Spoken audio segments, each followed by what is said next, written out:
Hi, I'm Helen. Now, let me take you on a journey that changed everything I knew about trust and betrayal. At 26, I was balancing a career as a dedicated nurse and managing my personal life, which was already hard. I worked long shifts at a busy hospital, often skipping breaks to make sure my patients got the best care. Even though I was tired, I found joy in my work, knowing I made a difference each day. But outside the hospital, another challenge was waiting for me, a financial burden brought on not by bad luck, but by my own family. My parents always acted like victims of bad situations. Whether it was because of failed investments or unexpected medical bills, they always seemed to be struggling with money, and their stories were convincing. My heart went out to them every time. "We just need a little help to get back on our feet," they'd say, and I believed them, thinking their need for help was only temporary. Out of love and loyalty, I made a choice I would later deeply regret. I gave them my credit card, trusting their promise that it was just for a little while. That card was supposed to be a temporary solution, but as weeks turned into months and months into years, it became their endless source of money. At first, I didn't notice the lies. I was too busy with work and too tired to look closely. When I saw new gadgets at their house or heard them mention dining at fancy restaurants, I didn't think much of it. They always had an excuse. "Oh, these are just small treats for ourselves. We've been feeling down," they'd say. I'd nod, too exhausted to question it. But slowly, the truth started to bother me. Things like a brand new TV or a designer watch on my dad's wrist began to catch my attention. They called it a small splurge and brushed off my confused looks. Then, one evening, everything became clear. I came home to find a delivery at my door, a luxury handbag ordered online with my credit card. That's when my suspicion turned into a harsh realization. I knew I had to confront them. As I drove to their house, the weight of betrayal pressed heavily on my heart. I walked in, holding up the handbag, my hands and voice shaking. "Mom, Dad, where did this come from?" "Oh, Helen, do you like it? We thought it might cheer you up. You've been working so hard," Mom said, her voice overly cheerful. "With my credit card? This has to stop. We need to talk about all these expenses," I replied, my heart heavy as I prepared for the difficult conversation ahead. They sat down, their faces shifting from surprise to defensiveness. I spread out months of credit card statements across the table, each one proving their betrayal. The room grew quiet as the truth of their actions became clear. This was the turning point, a moment when I had to take back control of my life and finances. Later, sitting at the bank, I stared at the loan officer in disbelief. "Declined? But my credit should be excellent." "I'm sorry, Helen, but your debt-to-income ratio is very high, and there are recent charges that are, well, quite extravagant," she explained. I grabbed the printout, scanning the charges. Hawaii, designer boutiques, none of it was mine. It hit me, my parents hadn't just taken advantage of me, they'd gone way too far. "I need to see every transaction from the last 6 months, I demanded, panic and anger rising in my voice. Armed with the records, I drove straight to my parents' house. The documents felt heavy, like the weight of their betrayal. I slammed the papers down on the kitchen table. "Mom, Dad, we need to talk, now," I said, my voice firm. "Helen, what's going on? You're scaring us," Mom said, glancing at the papers. "Scaring you? Look at these charges: Hawaii, luxury boutiques. When were you going to tell me about this?" I asked, my anger barely controlled. "Oh, Helen, we were going to tell you. We just needed a little break. You know, a bit of happiness," Dad said, his voice weak and pleading. "Happiness? At my expense? Without even asking me? Do you realize you've nearly bankrupted me? I can't even get a loan because of what you've done," I shouted, the frustration boiling over. "We thought you wouldn't mind. You've always helped us before," Mom whispered, avoiding my eyes. I mind a lot. This isn't helping, it's stealing. You've been living a life of luxury on my hard work. How could you do this to your own daughter?" I asked, my voice breaking. Their silence was all the answer I needed. Their eyes stayed down, unable to meet mine. "We're sorry, Helen, it just got out of hand," Mom finally said, her voice full of regret. "We don't want to lose you over this," Mom pleaded. "Sorry doesn't fix my credit score or rebuild my trust," I said firmly. "I'm taking my card back, and I'm taking steps to protect myself. This stops now. No more access to my finances." "But Helen, we need your help. Without you, No," I interrupted. "You need to figure out how to manage without relying on me. I'm not your bank. If you had been honest, maybe we could have worked something out, but not anymore." I need to protect myself. As I left their house, the air felt heavy, charged with the weight of our broken relationship. The drive home was a blur, my mind racing. This wasn't just about money, it was about respect and independence. I had been their safety net, their endless source of funds, but that was over. As I turned the key in my front door, I stepped into a new chapter of my life, one where I was no longer a victim of their choices, but in control of my own future. The day of their trip came, and I felt a mix of dread and determination. Watching Mom and Dad pack, chattering excitedly about beaches and luau's, made my heart ache. They were so lost in their fantasy, funded by my hard work, that they didn't notice the storm of emotions inside me. "Hey, I got you a new credit card. The old one's been acting up, keeps getting declined at the scanner. I don't want you to have any issues on your trip," I said, keeping my voice steady even though my emotions were all over the place.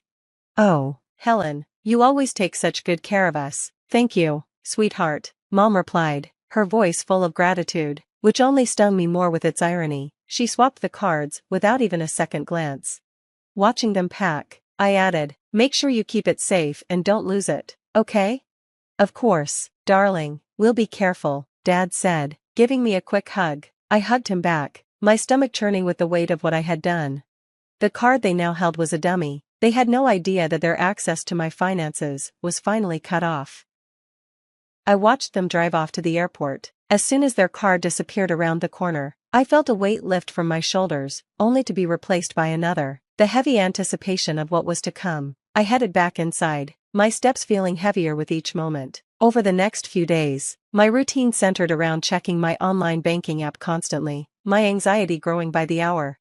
Then it happened. The first notification popped up, a charge attempt at a luxury resort for a lavish dinner, declined. I exhaled a breath I hadn't even realized I was holding. Later that evening, while I tried to distract myself with a book in my quiet living room, another alert came through. This time, it was for a spa treatment, declined again. I could almost picture the scene, Mom and Dad, relaxed and unaware, suddenly confused as the spa attendant politely handed back the card, a frown on her face. "I'm sorry, but there seems to be a problem with your card. It's been declined." "That can't be right. Run it again, please," Dad would insist, his voice confident but tinged with embarrassment. After the third attempt and yet another apology from the attendant, their confusion would turn to frustration. I imagined them stepping aside, calling the credit card company as their perfect holiday began to unravel. The phone rang late into the night, but I let it go to voicemail. Mom's voice came through, filled with panic. "Helen, darling, there's something wrong with the card. We can't pay for our treatments, and they're quite upset. Can you check on it for us?" I waited, gathering my thoughts before calling back. "Mom, I'm looking into it. I'll see what I can do," I lied, feeling a pang of guilt but reminding myself that this was necessary. They needed to understand the consequences of their actions. The next day brought more declined transactions, a shopping spree, a helicopter tour, a gourmet lunch. Each notification was a step closer to their realization and my freedom. This tough love was the hardest thing I'd ever done, but it was crucial for my own survival. They had to learn, and reality was the only teacher that could get through to them. Early the next morning, the phone rang again, piercing the silence. I braced myself as I answered. Dad's voice, usually so confident, trembled with desperation. "Helen, please, we need your help. We can't pay for the hotel, and they won't let us check out until we settle the bill."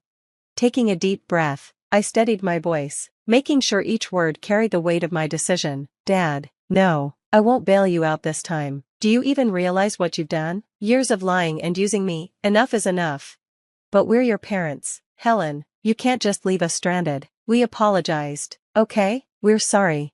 Sorry doesn't change the past, Dad. It doesn't erase the debt you've piled up in my name, and it doesn't rebuild the trust you shattered. You need to understand the consequences of your actions, I said, my voice firm yet steady.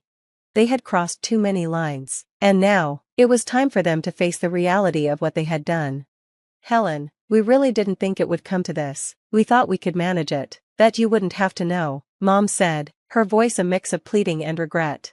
"Not have to know? You committed fraud in my name," I replied, the weight of their betrayal echoing in the stillness of my kitchen. "I've already taken steps to prevent any further damage. The card you have is cancelled. You need to figure out how to get back on your own. But we have nothing here, no money, not even for a flight back. Please, just this once more," Dad begged, desperation in his voice. "No, Dad, this is the hard lesson you need to learn. From now on, you handle your finances, and I handle mine. No more mixing, no more helping out. It's time for both of you to take responsibility." As their protests grew more frantic, a pang of sorrow hit me, for the parents I thought I had, but that feeling was quickly overshadowed by a stronger sense of duty to myself. "I need to go now. I hope you find a way back, and I truly hope you learn from this. Goodbye, Mom and Dad." Hanging up the phone, the finality of the moment settled over me like a heavy blanket. The bridge had been burned, the ties cut. It was a decision shaped by years of hidden exploitation, now painfully exposed. I sat down, a swirl of emotions taking hold, grief for what was lost, but also a new sense of freedom from the financial chains I'd unknowingly worn for so long. The house was quiet, too quiet, as if it, too, was breathing a sigh of relief. This was my new reality, no longer a victim, but a survivor, no longer a daughter manipulated by guilt, but an independent woman stepping into a future I would control. I stood in my modest apartment, watching the sun dip below the city skyline, the weight of my decisions wrapped around me like a cloak. It was done. The calls to my credit companies, the fraud alerts, consultations with a financial advisor, every step carefully planned to secure my future. In the quiet of my living room, I dialed legal services, ready to hold my parents accountable, not out of spite, but necessity, to prevent future betrayals. "Yes, I'd like to discuss options for financial fraud committed by family members," I said to the person on the other end. Their reassurances were a balm to my frayed nerves. With each action, I felt the chains of my old life, one defined by their needs and deceit, fall away. I was forging a new path, one that was finally mine. Filling out the paperwork for the fraud report, my hands were steady. I detailed the years of financial abuse, and as I submitted it, it felt like closing a door that had let in nothing but storms. "This is to protect my future," I reminded myself, the mantra easing the sting of reporting my own parents. The days that followed were a blur, meetings with my bank to restructure my accounts, setting up new, secure financial protections, and therapy sessions to work through the guilt and betrayal that had knotted up my thoughts. One evening, after a particularly long day, I walked into my apartment and felt, for the first time in years, a sense of peace. I found a letter slipped under my door. It was from Mom and Dad. My hands trembled as I opened it, half expecting pleas for forgiveness or more manipulative excuses, but instead, it was an apology, real, or at least as real as it could be given the circumstances. "We understand now the pain we've caused," they wrote. "While we can't undo the past, we hope you can find it in your heart to forgive us someday. We're getting the help we need to manage our finances and our lives." I let the letter fall onto the counter, a sense of finality washing over me. Forgiveness seemed like a distant and winding road, not something I was ready to travel just yet. Right now, it wasn't about them, it was about me. It was about healing and building the life I deserved. That night, as I sat watching another sunset, a cup of tea warming my hands, I felt a profound peace settle within me. The ties that had once bound me were not just loosened, they were severed, leaving me free to create a future on my own terms. A future not dictated by guilt or manipulation, but one driven by my own choices, integrity, and the hard lessons I had learned along the way. Freed from both financial and emotional turmoil, I was no longer just Helen the daughter, the nurse, or the enabler. I was Helen the survivor, the architect of her own destiny. As the sun disappeared, leaving the sky streaked with colors of hope, I knew I was exactly where I needed to be, free. Now that Helen has taken bold steps to free herself from financial and emotional manipulation, how would you handle a similar situation with someone close to you? Would you be able to make the tough decisions necessary to protect yourself? Let's discuss in the comments below. Share your thoughts and experiences. If you found Helen's journey inspiring or thought-provoking, don't forget to like this video and subscribe to our channel for more stories like this. Your support helps us bring these important narratives to light. Thanks for watching, and I look forward to reading your comments.